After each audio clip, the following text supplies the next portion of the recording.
ప్రపంచంలో ఎన్నో పాటల కంటే మన తెలుగు పాటలు ఎంతో ప్రత్యేకమైనవి. అలాంటి తెలుగు పాటల్లో దాగి ఉన్నటువంటి నిజమైనటువంటి విలువ, నిజమైనటువంటి అర్థాన్ని వెలికి తీసేటువంటి ప్రయత్నంగా మనం ముందుకు సాగుతూ ఉన్నాం. అందులో భాగంగా ఈరోజు కూడా ఓ పాటతో నేను మీ ముందుకు వచ్చాను. గత 10 సంవత్సరాలుగా ఎంతోమంది తల్లులు తమ బిడ్డను నిద్రపుచ్చేందుకు పాడినటువంటి లాలిపాట గురించి ఈరోజు మనం మాట్లాడుకోబోతున్నాం. ఈ పాటను తల్లి నోట విన్నటువంటి బిడ్డలు ఎంతో ఆహ్లాదకరంగా నిద్రిస్తారు, ఎంతో కలల ప్రపంచంలో మునిగి తేలుతారు. ముందుగా అంతటి విలువైనటువంటి ఈ పాట గురించి కొద్ది విశ్లేషణగా మాట్లాడుకుందాం. మరి అలాంటి ఈ పాటను ఎవరు రాశారు, ఎవరు పాడారు, ఏ చిత్రంలోనిది ఈ పాట అనేటువంటి మాటలు ముందు మాటగా మాట్లాడుకుందాం రండి. ముఖ్యంగా ఈ జోల పాటను ప్రఖ్యాత గేయ రచయిత అయినటువంటి ఆచార్య ఆత్రేయ గారు రాయడం జరిగింది. ఈ పాట రాసే ముందు తన తల్లి తనకు గుర్తొచ్చిందేమో కానీ ఎంతో అద్భుతంగా ఆయన రాయడం జరిగింది ఈ పాటని. ఈ భూమండలం ఉన్నంతకాలం ఈ పాట బ్రతికే ఉంటుంది అనడంలో అతిశయోక్తి లేనే లేదు. ఈ పాట కమల్ హాసన్ మరియు రాధిక నటించినటువంటి స్వాతిముత్యం సినిమాలోని పాట. ఈ పాటను గాన గంధర్వుడు ఎస్పి బాలసుబ్రహ్మణ్యం గారు గానం చేయడం జరిగింది మరియు ఫీమేల్ వర్షన్ని కేఎస్ చిత్ర గారు పాడడం జరిగింది. చిత్ర గారు పాడినటువంటి తీరులో ఈ పాట ఎలా సాగింది అంటే, పాట పాడుతున్నంతసేపు పసిబిడ్డను తల్లి ఆలింగనం చేసుకున్నట్లుగా సాగుతుంది ఈ పాట చిత్రగారి గానామృతంలో. ఇక ఆలస్యం చేయకుండా ఈ పాట వాక్యాలలో దాగి ఉన్నటువంటి అసలైనటువంటి అర్థాన్ని తెలుసుకునేటువంటి ప్రయత్నం చేద్దాం రండి.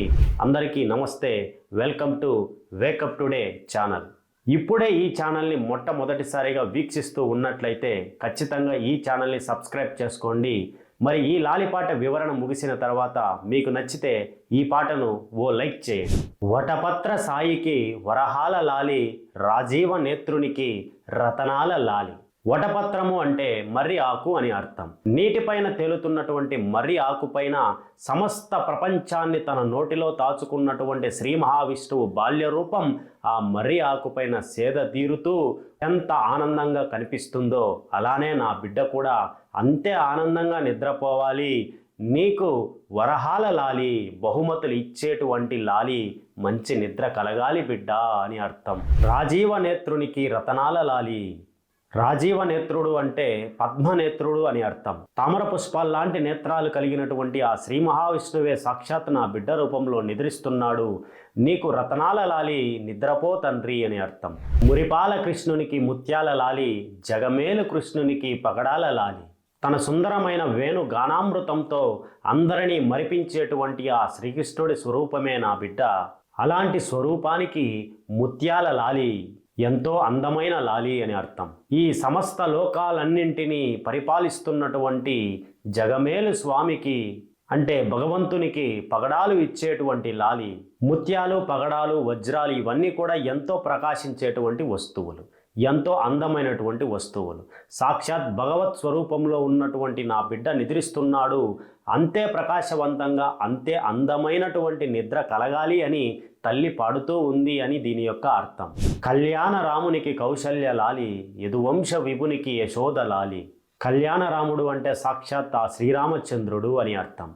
ఆ శ్రీరామచంద్రునికి తన చిన్నతనంలో కౌశల్యాదేవి నిద్రపుచ్చేందుకు ఎంత అద్భుతంగా పాట పాడిందో, అంతే అద్భుతంగా నీ తల్లి నీకు లాలి పాడుతోంది, నిద్రపో నాన్న జోజో లాలి అని అర్థం.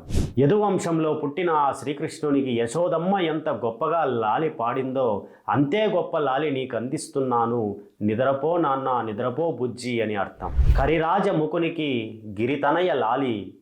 ఎంత అద్భుతమైనటువంటి మాట ఇది. కరిరాజముఖుడు అంటే ఏనుగు ముఖం కలిగినటువంటి దేవుడు అని అర్థం. ఏనుగు ముఖం కలిగినటువంటి దేవుడు సాక్షాత్ ఆ గణపతి, ఆ విఘ్నేశ్వరుడు. మరి గిరితనయ అంటే సాక్షాత్ ఆ పార్వతీమాత అని అర్థం. ఆ గణపతి దేవునికి పార్వతీదేవి లాలి పాడినట్లుగా నేను పాడుతున్నాను నా బిడ్డకు అంటోంది తల్లి. పరమాంశ భవునికి పరమాత్మ లాలి. పరమాంశ భవుడు అంటే తన యొక్క మనస్సుతో సమస్తాన్ని చూడగలిగినటువంటి దేవునికి, ఆ పరమాత్మునికి అద్భుతమైనటువంటి లాలి. అలిమేలు పతికి అన్నమయ్య లాలి. చూడండి ఎంత అద్భుతమైనటువంటి మాట ఇది. అలిమేలుపతి అంటే ఆ అలివేలమ్మ దేవత అయినటువంటి ఆమెకి భర్త అయినటువంటి ఆ శ్రీ వెంకటేశ్వర స్వామికి అన్నమయ్య లాలి. ఆ వెంకటేశ్వర స్వామికి అన్నమయ్య ఎంత గొప్ప భక్తుడో మనందరికీ తెలుసు. ఆయన ఎన్నో పాటలు ఆ దేవుని కోసం రాయడం జరిగింది. మరి ఆ అన్నమయ్య పాటను ఆలపిస్తే ఆ శ్రీ వెంకటేశ్వర స్వామి ఎంతో హాయిగా తన తల్లి జోలపాడినట్లుగా నిద్రపోతాడో అలాంటి లాలిపాట నీ తల్లిగా నేను నీకు అందిస్తున్నాను బిడ్డ, ఈ చల్లగాలిలో నువ్వు నిద్రపోవాలి అని దీని యొక్క అర్థం. ఇప్పుడు చెప్పబోయేటువంటి ఈ మాట ఒక విచిత్రమైనటువంటి ప్రయోగం. కోదండ రామునికి గోపయ్య లాలి, కోదండ రామునికి గోపయ్య లాలి. కోదండ రాముడు అంటే ఆ శ్రీరామచంద్రుడు, మరి గోపయ్య అంటే ఆ శ్రీకృష్ణుడు. ఓ పరమాత్ముడు మరో పరమాత్మునికి వివిధ అవతారంలో ఉన్నటువంటి మరో పరమాత్మునికి లాలి పాడినట్లుగా సూచిస్తుంది ఈ వాక్యం. శ్యామలాంగునికి శ్యామయ్య లాలి, ఇది కూడా ఓ విచిత్రమైనటువంటి ప్రయోగమే. శ్యామలాంగుడు అంటే నీలివర్ణంలో దేహం కలిగినటువంటి భగవంతుడు ఆ శ్రీకృష్ణుడు అని అర్థం. మరి శ్యామయ్య అనగా కూడా ఆ శ్రీకృష్ణుడే అని అర్థం. అగమనుతునికి త్యాగయ్య లాలి, అగమనుతునికి త్యాగయ్య లాలి. అగమనుతుడు అంటే ఎవ్వరికి అందని ఎంతో మంచి చేసేటువంటి వ్యక్తి, సాక్షాత్ ఆ భగవత్ స్వరూపుడు అని అర్థం. అలాంటి భగవంతునికి భక్తి సంగీతాన్ని అన్నమయ్యలాగా అందించినటువంటి ఆ త్యాగరాజు స్వామి యొక్క లాలి అని దీని యొక్క అర్థం. అంటే ఓ తల్లి తన బిడ్డని శ్రీకృష్ణునిగాను శ్రీ మహావిష్ణువుగాను విఘ్నేశ్వరునిగాను సాక్షాత్ వివిధ రూపాల్లో ఉన్నటువంటి భగవంతునిగాను భావించి ఆ భగవంతునికి వారి యొక్క తల్లి పాడినటువంటి పాటను అలానే నేను నా బిడ్డకు పాడుతున్నాను అని ఊహిస్తూ పాడినటువంటి పాట ఇది. ఎంతో అద్భుతంగా రాశారు రచయిత ఆత్రేయ గారు ఈ పాటని. యుగాలు మారినా, ధర్మాలు మారినా, నీతి చెదిరినా, అవినీతి ముంచెత్తుకొచ్చినా కూడా ఎప్పటికీ మారనిది స్వచ్ఛమైనటువంటి తల్లి ప్రేమే.